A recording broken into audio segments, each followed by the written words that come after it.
도로 위에서 일어나는 이 교통사고와 관련해서 주의의무 위반에 대해서 알아보는 시간입니다. 과실 비율 몇 대 몇 준비가 되어 있는데요. 오늘 준비된 사례들 함께 확인해 보시죠. 먼저 첫 번째 영상 만나보겠습니다. 신호기가 있는 횡단보도 부근에서 우회전차 규제 신호기 녹색 신호에 우회전해서 교차로 및 횡단보도를 통과한 차량이 보행자 신호등 적색 신호에 횡단보도 부근을 건너고 있던 보행자를 저렇게 충격한 사고인데요. 이런 경우에 과실 비율이 A 보행자 60, 그리고 B 자동차 40으로 나왔습니다. 왜 이렇게 나왔을까요? 예, 지금 이제 화면을 보시면은 그 보행자인 경우에 적색 등입니다. 그래서 횡단보도를 건너갈 수가 없죠. 네네. 그에 반해서 이제 운전자일 경우에는 이제 우회전을 할 수 있도록 이제 화살표가 이제 녹색으로 되어 있습니다. 이럴 경우에 이제 보행자하고 이제 운전자하고 과실에서 좀 차이가 납니다.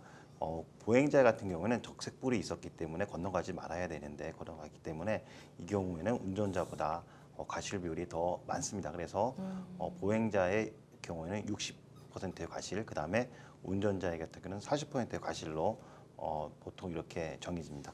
근데 여기에서 만약에 그 야간 등으로서 시각장애가 있다. 그럴 경우에는 이제 보행자 같은 경우에 이제 플러스 10% 과실이 좀 더 생기고요. 근데 그 반해서 여기가 사고 지점이 어린이나 노인 또는 그런 보호구역일 경우에는 운전자의 경우에 플러스 15% 과실이 더 가해집니다. 네, 앞서 살펴본 영상에서 보행자 60, 자동차 40으로 과실 비율이 책정됐다라고 기억을 해주시면 되겠습니다. 과실 비율 몇 대 몇 다음 상황도 살펴보겠습니다.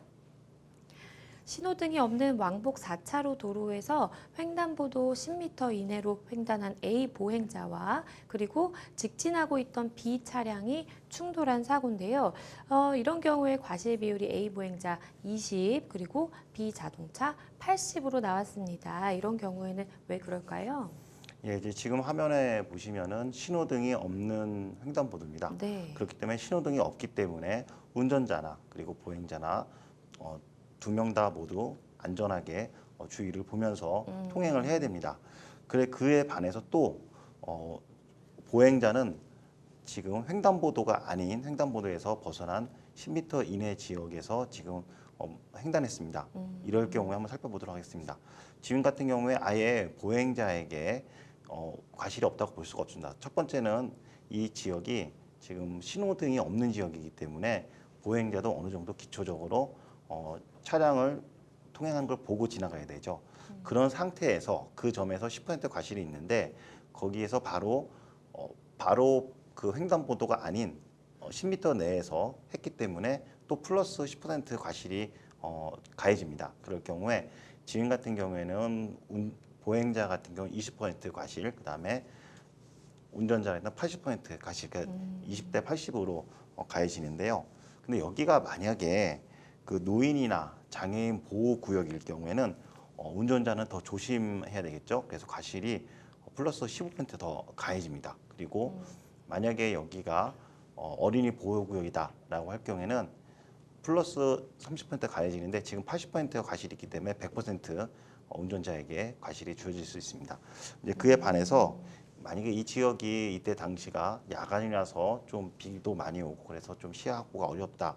그럴 경우에는 운전자한테 과실이 좀 경감돼 가지고 운전자는 10% 과실이 더 경감됩니다. 네, 경우에 따라서 어떻게 보행자와 운전자의 과실이 더 더해지는지 아니면 줄어드는지에 대해서도 설명을 해주셨습니다. 과실 비율 몇 대 몇 마지막 사례도 살펴보도록 하겠습니다. 함께 보시죠. 차량이 직진 중 육교 및 지하도 부근에서 도로를 건너고 있던 보행자를 저렇게 충격한 사고인데요. 이런 경우에 과실 비율이 A 보행자 40, B 자동차 60으로 나왔습니다. 이런 경우에는 왜 그럴까요? 방금 전의 사례에서는 횡단보도가 있는 사례인데 지금은 횡단보도가 아니라 육교가 있는 사례죠. 네. 그러면 운전자 입장에서는 횡단보도보다는 육교일 경우 도로를 건너갈 거라고 예견하기가 더 어렵습니다. 그렇기 때문에 방금 전의 사례에서는 그 운전자 같은 경우에는 과실이 80이라고 제가 설명드렸는데 네. 지금 같은 경우에는 육교이기 때문에 더 예견하기 어려워서 운전자는 40, 그 다음에 보행자도 과실이 당연히 있기 때문에 40%, 4대 6으로 과실 비율이 정해집니다. 즉 보행자는 40%, 운전자는 60%가 정해집니다. 이 경우도 마찬가지로 만약에 이 시간대가 야간이었다. 그럴 경우에는 그 보행자에 대해서 과실 비율이 10% 증가되고요. 또 이 지역이 어린이나 노인, 그다음에 장애인 보호 구역일 경우에는 오히려 운전자한테 15% 과실이 중하게 됩니다. 네, 야간인지 그리고 뭐 어린이 보호 구역인지 이런 상황 하나하나에 따라서 또 보행자와 운전자의 과실 비율이 달라질 수 있다는 점 기억해 주시면 좋겠습니다.